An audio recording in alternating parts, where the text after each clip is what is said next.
Hi hello வணக்கம். கலையின் காமெடியில் இன்று ஒருத்தவருக்கு பீஸா சாப்பிட்ணுன்னு ஆசை வந்துடுச்சு. சரின்னு பீஸா கார்னருக்கு ஆர்டர் பண்ணுறாரு. ஹலோ, இது பீஸா ஹட்டுங்களா? இல்லை சார், இது கூகுள் பீஸா. சாரி, நான் நம்பர் தப்பாக போட்டுட்டேன் போல். இல்லை சார், கூகுள் போன மாதம்தான் பீஸா ஹட்டையே வாங்கிடுச்சு. ஓ அப்படியா? சரி, நான் பீஸா ஆர்டர் பண்ணணும். என்ன பண்ணுறது? சார், நீங்கள் எப்போவுமே ரெகுலராக சாப்பிட்ற பீஸா வேணுமா சார்? நான் வழக்கமாக சாப்பிட்ற பீஸா உங்களுக்கு எப்படி தெரியும்? சார், உங்களோட ஐடி படி நீங்கள் கடந்த 12 முறை ஆர்டர் பண்ணும்போது hot crust, extra cheese, sausage, pepperoni, mushroom, அப்புறம் மீட் பால்ஸ் போட்ட எக்ஸ்ட்ரா லார்ஜ் பீஸா ஆர்டர் பண்ணியிருந்தீங்க. வாவ், சூப்பர், கரெக்டாக சொல்கிறீங்க. அதைத்தான் நான் ரெகுலராக எப்போவுமே ஆர்டர் பண்ணுவேன். ஆனால் நீங்கள் இந்த முறை அதெல்லாம் சாப்பிடக்கூடாது சார். கோதுமையில் குளூட்டன், கொழுப்புலாம் இல்லாத டொமேட்டோ ஆலிவ் பீஸா தான் ஆர்டர் செய்யணும். என்னது, எனக்கு வெஜிடேரியன்லாம் வேண்டாமா? நான்வெஜ் பீஸா தான் வேணும். சார், உங்கள் கொலஸ்ட்ரால் லெவலு அதிகமாக இருக்குது. அது உங்களுக்கு எப்படி தெரியும்? உங்கள் ஃபோன் நம்பரை வச்சு உங்கள் மெடிக்கல் ரிப்போர்ட் கூட செக் பண்ணோம்.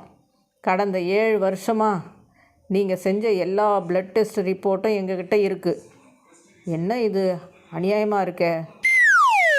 ஆனால் என் கொலஸ்ட்ராலுக்கு நான் தான் மருந்து சாப்பிட்டு வரேனே. சாரி சார், நீங்கள் தொடர்ந்துலாம் மருந்து சாப்பிடல. கொலஸ்ட்ரால் மெடிசனே நீங்கள் எடுத்துக்கல. இது வரைக்கும் நீங்கள் 1 மாதம் மட்டும்தான் மாத்திரை வாங்கியிருக்கீங்க, அதுவும் லூயிஸ் மெடிக்கல் ஷாப்பில். வேறு தொடர்ந்து நீங்கள் சாப்பிடவே இல்லை சார். ஏன் அங்கே வாங்கலைன்னா என்ன? நான் வேறு மெடிக்கல் ஷாப்பில் அதே மருந்து நிறைய வாங்கியிருக்கேனே. ஆனால் உங்கள் கிரெடிட் கார்டு பில்லு ரிப்போர்ட் படி அதை காட்டலையே. நான் பணமாக கொடுத்து வாங்கினேன். ஆனால் உங்கள் பேங்க் ஸ்டேட்மெண்ட் படி நீங்கள் பேங்க்கில் பணம் எடுத்ததாக சொல்லவே இல்லையே. எங்கிட்ட வேறு கேஷ் வீட்டில் இருந்துச்சு, அதை வச்சு வாங்கினேன். சார், நீங்கள் சட்டத்துக்கு புறம்பா இல்லீகலாக வருமானம் பார்க்குறீங்கன்னு நினைக்கிறேன். அதை பயன்படுத்தி வாங்கியிருக்கீங்க. நீங்கள் இன்கம் டேக்ஸில் அதை பற்றி எதுவுமே சொல்லலை. என்ன கொடுமையாக இது, அநியாயமாக இருக்கே. சாரி சார், உங்களுக்கு ஹெல்ப் பண்ணணும் தான் நாங்கள் உங்கள் தகவல்கள்லாம் எடுத்து யூஸ் பண்ணிகிட்ருக்கோம். இனிமேல் இந்த கூகுளு, ஃபேஸ்புக்கு, வாட்ஸ்அப்பு, ட்விட்டர் எதையுமே யூஸ் பண்ண மாட்டேன். போதும்.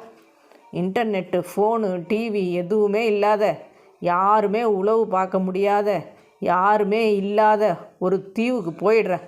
என்னை விடுங்கடா சாமி. சார், எனக்கு புரியுது சார். ஆனால் நீங்கள் வேறு இடத்துக்கு போகணுன்னா கூட முதல்ல உங்கள் பாஸ்போர்ட்டை ரெனிவல் பண்ணணும் சார். இன்னும் 1 மாதத்தில் அது எக்ஸ்பைரி ஆக போகுதே. இது கூட தெரிஞ்சு போச்சா? நம்ம பொண்டாட்டிக்கிட்ட கூட ரகசியத்தை மறைக்கலாம் போல இருக்கு, இந்த கூகுள் கிட்ட மறைக்கவே முடியலையே. உலகத்திலேயே 2 வகை மனுஷன்தான். என்ன மனுஷன்யா நீ? மனுஷனாடா நீ?